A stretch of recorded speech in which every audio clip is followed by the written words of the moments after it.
Okay, good afternoon. Today morning we had discussed about the mycology, medical mycology, important SAQs, classification based on classification, maybe morphological or taxonomical. Then we saw laboratory diagnosis, what are important tests which we perform to know which type of fungus infection is there. In continuation with the morning, I'll just start again with the same, starting with the classification of fungal diseases. And these fungal diseases are also called as mycosis. The diseases which is caused by fungi are referred as mycosis. And then classification is based upon which body part is it is affected, like skin, nails and hair. If it is there, then it is superficial mycosis. Then if it is going below the skin, that is subcutaneous mycosis, it is the example is mycetoma. Here the examples are dermatophytes. If you remember, in the morning I have told you about the skin infections are generally about the dermatophytes.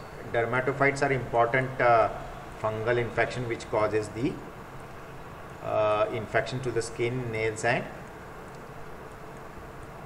hair. Okay, in the morning I told you that it is in our hair we find those fungal infections and all that. Then third classification is based upon whether they are involved in the systemic organs. Example is the lung actually. If they involve the lung, that means lower respiratory tract infections, and that's why it is also I'm just giving example. There are other systemic organs also which can get affected with the fungi, but I've just taken the one of the organ from the system. The systemic mycosis, an example is the aspergillosis. We'll learn one by one. This is the, again this can come as a SAQ. So remember, this is most important SAQ for your if you have gone through the question paper. This is the most important SAQ which has been asked several times in the MHS examination. So prepare this as a important 3-star I'm giving. So it is more important fungal infection. Okay, so always remember this. Dermatophytes name itself is suggesting that they are more important in causing the infection to the superficial keratinized tissues. Okay, so like example is skin, nail and hair, without involving the tissue. So they do not go subcutaneously, they are very superficial. So they infect very superficial part of the body. They break down and utilizes the keratin. Keratin is the main component of our skin and all that. So they break down this and they cause the infections, but they are incapable of penetrating these subcutaneous tissues. So that is why it is always called as a dermatophytes. Okay, and cause dermatomycosis, also known as the ringworm. Probably you might have heard this, but many times it comes on in the TV ad also. Ringworm, khaj, khujli, say Bitex malam laga. So that is the example, ringworm. So they are also called as ringworm. Now one by one we will see the important diagnostic features of these 3 dermatophytes. These are all dermatophytes. Okay, these are all dermatophytes, and based upon which part of skin they infect, that is how they classified as. Okay, like for example, there are 3 dermatophytes which are involved in the causation of the skin infection, superficial infections. First is the trichophyton. If you look at here, this is the trichophyton. How do you differentiate between these 3? I'll tell you. Okay, second one is this microsporum. Second dermatophyte is the microsporum, and third one is the epidermophyton. So these are the 3 dermatophytes which are important dermatophytes which causes the skin, hair and nail infection. So remember this, whenever you are talking about the dermatophytes, you have to mention these different dermatophytes. Now in the trichophyton, it affects generally all skin, nail and hair. I'll show you in the next slide. But now you just find out how will you identify in the LPCB mount. I told you in the morning, LPCB mount, if the hyphal structure is there and then you get a conidia, macroconidia like this, they are arising directly from the mycelium and becoming a oval structure. Okay, this is how you have to identify. The ends are bulging, it's not pointed, the ends are bulging, and that is the trichophyton. If you see the microsporum, the microsporum macroconidia multiple, they start from the same origin actually, and then they divide into two different macroconidia, but their ends are pointed. This is how you have to remember this. This is the difference. Now you see here the end in the trichophyton is bulging, okay, round, but here it is pointed. Okay, so this is how you can, but here you can see only from one mycelium, one mycelial cell, it comes only one macroconidia which is bulging at the end.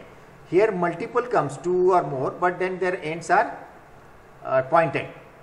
Only difference between trichophyton and epidermophyton is, even here also from the mycelia the macroconidia arises, but they are in the more than one. Okay, so this is the difference between the trichophyton and microsporum. Here there are three. Okay, though they are bulging round at the end, but they are three in numbers, more than one. Here only one number, here three, more than three also. So this is how you have to identify between, and you these are the diagrams you need to draw. Okay, these are the clinical pictures from the patient. This is the ringworm, skin infection, this is hair infection, and this is the nail infections. Now if you ask me how will you remember which organism, which fungi causes which part of the skin, if you remember, I had told you in the previous slide, trichophyton is first. So trichophyton affects all three. Okay, microsporum affects hair and skin. Now if you look at the main appendages which is common for all three, skin is the common. Look at here, skin is the common, only difference is the hair and nail. So how I ask people to remember trichophyton, of course all three, right, I told you already. But microsporum, how will you remember which part of the body part it affects? You can just take one letter of the hair. So Maharashtra's short form ka hai MH, microsporum affecting the hair. Of course skin is there for all. Okay, so only to remember whether it is hair or nail, I have prepared one short abbreviation, MH. So microspora affecting the hair and skin, and epidermophyton affecting the nail. What has remained? Nail. So you just have to remember the MH. So you can able to differentiate three. Trichophyton all three, microsporum hair and skin, and how will you remember hair? On the basis of the short form of Maharashtra, MH. Okay, and then epidermophyton, skin is common, then remaining is nail. So this is how you have to remember. Now coming to the laboratory diagnosis, this is how you have to attempt the SAQ also. Okay, in the laboratory diagnosis you have to collect the affected part of the body, whether it could be skin, hair or nail. Okay, then you perform the LPCB mount. I have told you this is the lactophenol cotton blue, and then you see those what you can say, I am sorry for this. This is the trichophyton, or this is the epidermophyton, like this. All this you will draw. Okay, and then in laboratory diagnosis you write down the specimen collection based upon what it has affected, and then you collect it in a dry paper, perform the LPCB mount, and then you can also perform the culture on the Sabouraud dextrose agar. This is very important. You have to write about the Sabouraud dextrose agar, and then you write a treatment, amphotericin B, cotrimoxazole and all that. I think probably now you have heard about this drug, amphotericin B, which is the most common antifungal drug which we use to treat the mucormycosis also. Okay, amphotericin B. Now coming to the subcutaneous infection. So this is the subcutaneous mycosis. Here the important infection is the mycetoma, which is also chronic granulomatous infections of the subcutaneous tissue. Always remember below the skin, okay? Below the skin you will get this infection, and generally it affects the foot, and it is also known as the Madura foot, okay?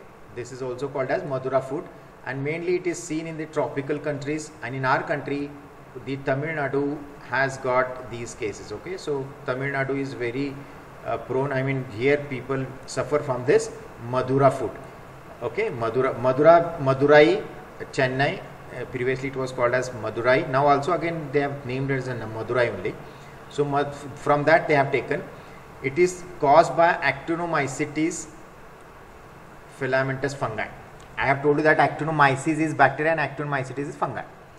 They generally enter through the minor trauma. The person who is working in the fields and all that, and he or she has the minor abrasions will contract the this Actinomycetes, and then diagnosis can be made by the observing granules, and treatment is the sulfonamide drugs, because this Actinomycetes is at the border of fungi as well as the bacteria. So the bacterial sulfonamides can also be used to treat the actinomycetic infection.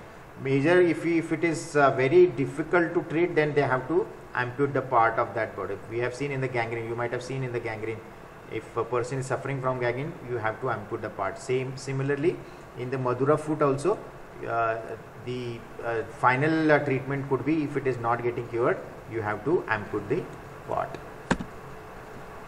Now one by one, again sporotrichosis, which is also a systemic infection, which is a nodular ulcerating disease of the skin and subcutaneous tissue, access through thorn pricks or injuries, and spread through lymphatics up to regional lymph nodes.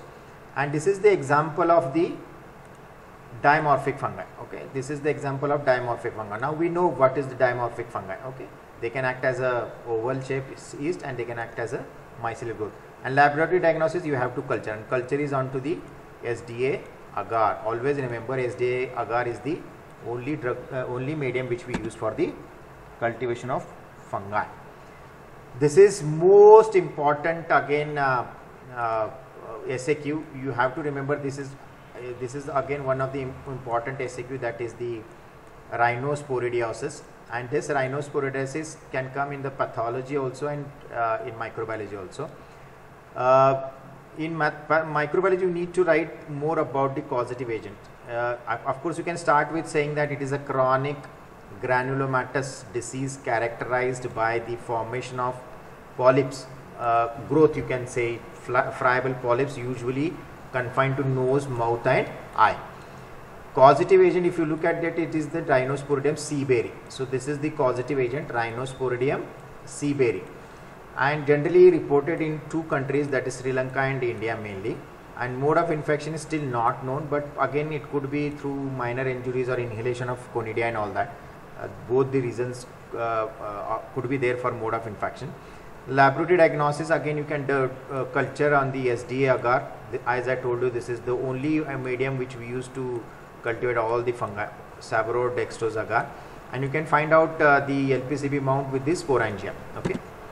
This is the clinical picture. This is polyps growth on the tongue which is affected, and this is example of clinical picture of the rhinosporidiosis. Then coming to the third part, that is subcutaneous infection. Now it is a systemic infection. In systemic infections, you have the histoplasmosis, and the causative agent is the histoplasma. This is also one of the important SAQ, very important. It has been asked a couple of times in the university examination. Histoplasma capsulatum is the causative agent. It affects the reticuloendothelial system, and sources are generally from the soil with excreta of the birds. Then mainly cases remains asymptomatic. This is something which is unique for this infection.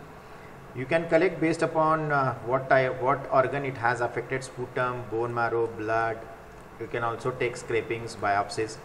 You can perform the Zimsa stain or the right stain for demonstration of these mycelial growth and all that. Again, of course, cultivation is on the SDA agar. I told you this is the only medium which we use for cultivation of fungi. And the drug of choice is amphotericin. This is the most important drug which we use to treat even the mucormycosis. Then coming to the blastomycosis. Okay, again this is also one of the important systemic mycosis. Blastomycosis caused by Blastomyces dermatitis, which is a dimorphic fungi. Infection mainly to the skin, bone, and sometimes the genitourinary tract.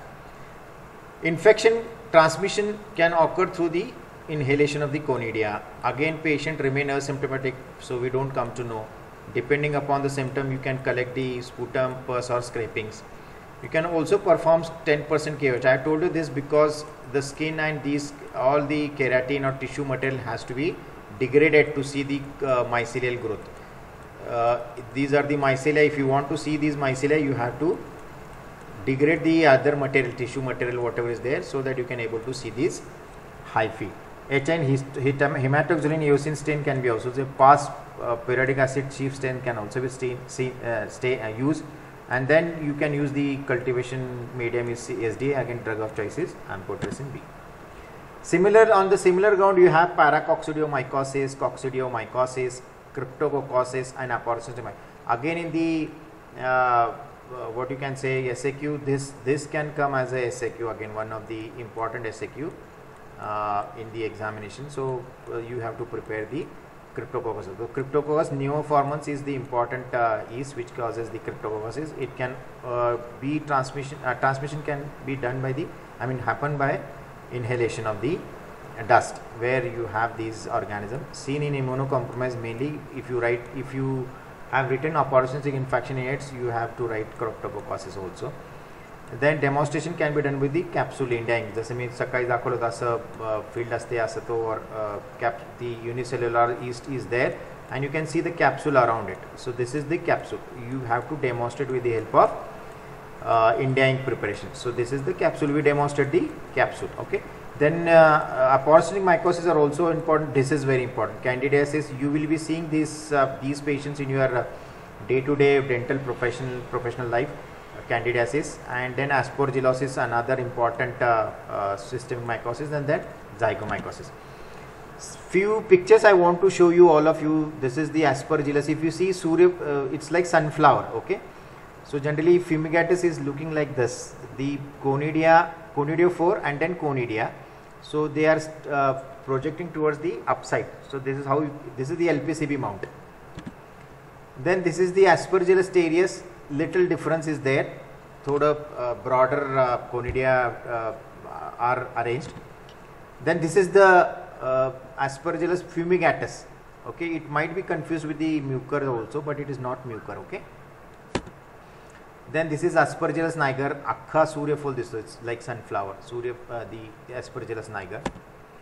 This is the growth on the culture media. This is Saborodextrose agar in the plate. Generally, we don't use plate. We use the slant actually. Ashi mothi tube aste ashi, and then we generally prepare the slant. Okay, and using slant is because the spores are not getting inhaled. So here, if you open the plate, you get exposed to directly to the spores. Okay, so we don't use most of the time plates. We use the tubes. Okay, tubes we generally use.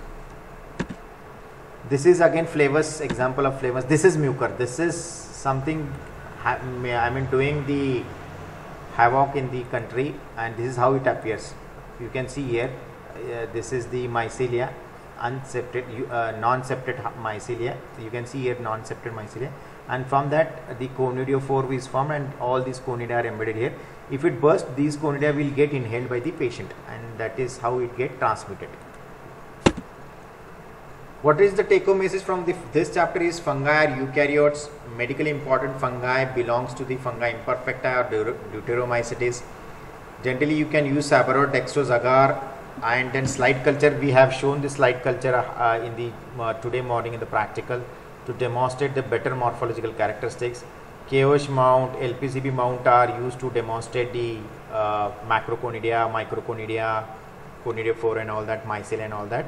Mainly they are opportunistic infections, and important fungal infections which you will be treating is the candidiasis, which is the oral candidiasis. Of course, candidiasis can be vaginal candidiasis also, and there is oral candidiasis, but you will be treating the oral candidiasis which is caused by Candida albicans, mainly Candida albicans. There can be other Candida species which cause the candidiasis. Then second most important is the Cryptococcosis and then Aspergillosis.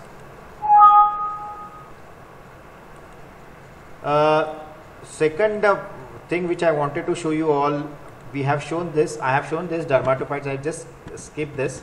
I just wanted to show you. This is what actually LPCB mount you can see here. A very nice picture, original picture from the clinical specimens. Okay, and those were also there, but these are and these are the species in the different dermatophytes. You can see here Trichophyton rubrum, Trichophyton mentagrophytes, then Tonsurans, Verrucosum. This is the again Epidermophyton flocculosum is the only species which is affecting the nails and skin, of course. And then Microsporum canis. Canis is generally from the canine Manzar. If you have cats and all that, you may suffer from this infection also, so be aware of that also. Then Microsporum gypsum and Microsporum nanum. These are the different species amongst different dermatophytes: Trichophyton, Epidermophyton and Microsporum. This is how it appears, rubrum. Then you can see here it is a mentagrophytes. You can see here. Then this is the hair perforation test. You can see Trichophyton mentagrophytes, hair perforation test is positive, and here you do not see such perforations. Okay, so it is negative test. Then Tonsurans, Trichophyton tonsurans. This is Verrucosum. All these are characteristics I am not going to narrate now. Only difference is between the whether they have microconidia, macroconidia, how many are there and all that. Those are the differentiating characteristics. Then this is the Epidermophyton floccusum. Then Microsporum canis. You can see here very beautiful macroconidia you can see here, and you can see multiple from one branch also. Microsporum gypsum, Microsporum nanum. So you have LPCB mount is very important in differentiating all these fungi based upon the morphological characteristics. You don't require any complicated biochemical reactions which we use for identification of bacteria and all that. Don't require that. Okay. Then this is the table which is narrating which dermatophytes are there and which characteristics they show positive and positive or negative. Okay. I think I have done with this.